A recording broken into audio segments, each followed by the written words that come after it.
Once more to the crossroads, once more to find a new set of companions. The devilish call of ambition, the drive to face the Ravenous Reach. It calls to you, as it always does. This is your journey that you've been on so many times, and you'll keep making this journey until it is done. Time to press on. Hey, what's going on, everyone? It's Loki Orn, and we are back at it, taking out another new formation in our ongoing project of beating a Confession of Darkest Dungeon with every named formation.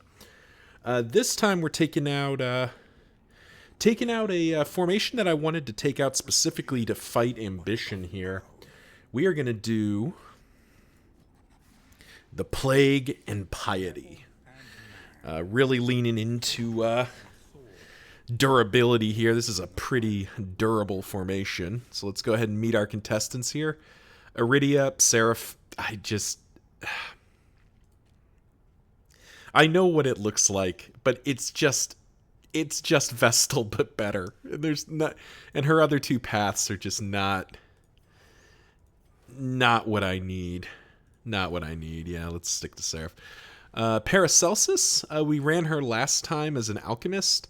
This time, I do think we're running as a surgeon because we are generating a lot of blight and burn.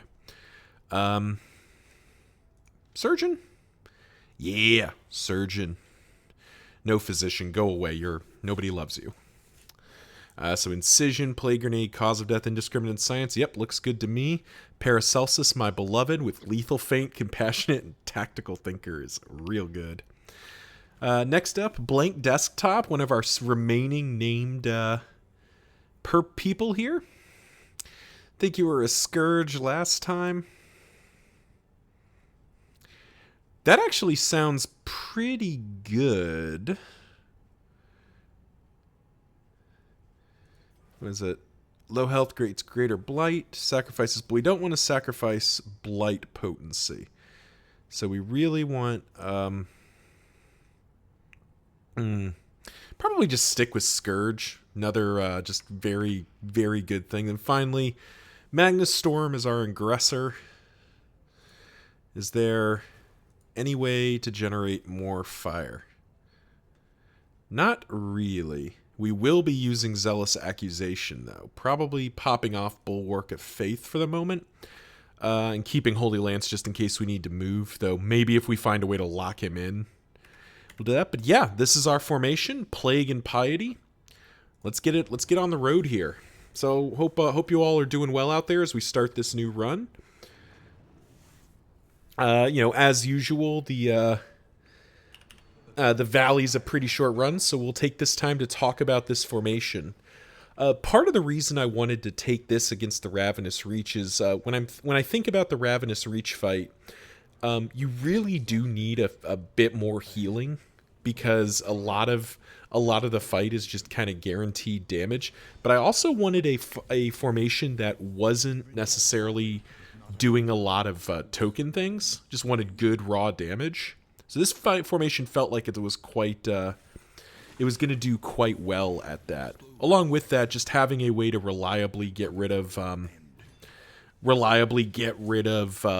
bleeds, especially, very appealing. So yeah, I think this overall is a pretty strong formation. Let's break it down in our 3-point triangle here.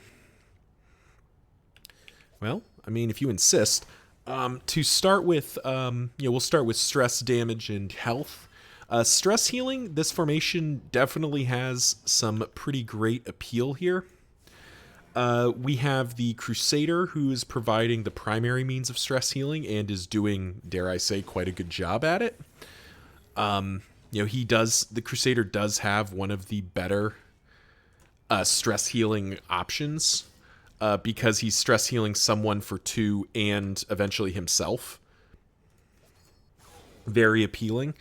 In addition to that, both the Vestal and the Flagellant provide some sort of stress mitigation.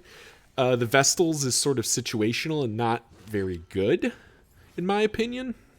But it is there, and the Flagellant, of course, can take the stress onto himself because he doesn't really care if he melts down. So with those two, with stress done, we move on to health, and this is where, I mean, this formation's really gonna, yeah. Thought about cause of death there, but I actually do want him to die this turn, so there we go. So from a health standpoint, this formation is incredibly sturdy. Holy crap. So you have the three of the highest HP characters. Really only the Leper is missing, but the Crusader, Flagellant, and Vestal normally, and then the Plague Doctor specifically as a surgeon, really have this huge HP pools, and every character here can heal. So, if we imagine our triangle, stress is, about halfway out. It's solid stress healing, maybe a little bit above average, but healing and HP duration is to the moon. It is incredibly robust. Every character is providing healing. Every character is providing healing to other characters, which is not necessarily the most common thing. And then every character is supporting the play. So just incredibly strong. Finally, damage. What else is there to say? This is a great formation that's covering both damage over time and raw hitting power. You have the Crusader and the Vestal providing more of the raw hitting power, the Flagellant and the Plague Doctor providing more of the blight, though in this case our Plague Doctor is also just providing bleed and a ton of hard hitting strikes. But overall, I think it's sort of just, this is an all-rounder of a formation. I think this formation is going to have a real good time, which is why I'm probably about to get my head kicked in. But we'll have to find out. Let's see. Ooh, stew pot off the front. Are we on a rabbit run? Because there's food barrels. 6 or less road battles. The fodder. The shroud is pretty good, but so is the fodder. Get the food. We could get food battles. Okay. I think this is a rabbit run. Okay. Rabbit run. Right. Where's stew pot? Okay. We're definitely going to want to buy food for this first round, so we're going to buy those. Definitely buying that triage kit and that war horn. That all seems quite good. Get the rabbit in. Already off to kind of a fun start here. What else do we need? Could buy a couple of whiskeys. Everyone's at 9, which is basically 0. Yeah. Not really any point in trying to influence those. We can't knock them high enough. None of the rest of this feels very necessary right now. That there. That there. That doesn't really matter. And I believe it was Magnus who wanted to use the bear trap 4 times. Yeah, so we'll give him the bear traps just so we can unlock that for fun. Actually, that's an important point. Before we go, let's check what our rewards are, because I've realized now that it's different. Reward is a hero trinket for landing the killing blow on the lair boss in the fodder. Okay, so Iridia wants to kill the harvest child. Candles for bandages. Mineral spring water for candles. And bear trap is candles. Okay, so it's really only Iridia's that's different and interesting. But yeah, I think that'll serve its purpose here. So mastery points, we're definitely going after. We're definitely going after the harvest child, barring some sort of terrible, awful situation. So normally I'd be looking to upgrade Inspiring Cry, but I kind of want to upgrade the Consecrations early. So we could upgrade the Consecrations. We could also just upgrade Incision, because that's quite good. Get Cause of Death. Cause of Death's upgrade will come later, I think.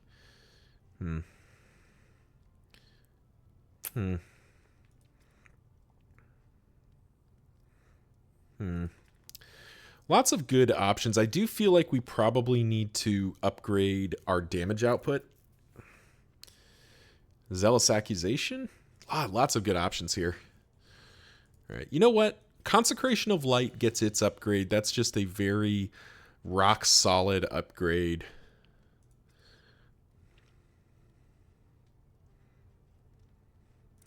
And then I think we'll give Incision its upgrade, because that's just going to be the Paracelsus is just going to be spamming that, so we may as well top that up. Is there a Stitcher's kit for sale? There is not. Oh well. All right. Well, thank you all for watching. Who gets this? Does anyone have? No. No. Whatever. Let's put it on somebody. But you remember to like, comment, subscribe. You know the drill. Stay in touch to see this run of Plague and Piety develop. Tune into the next one as we head into the Foder. Till then, see ya.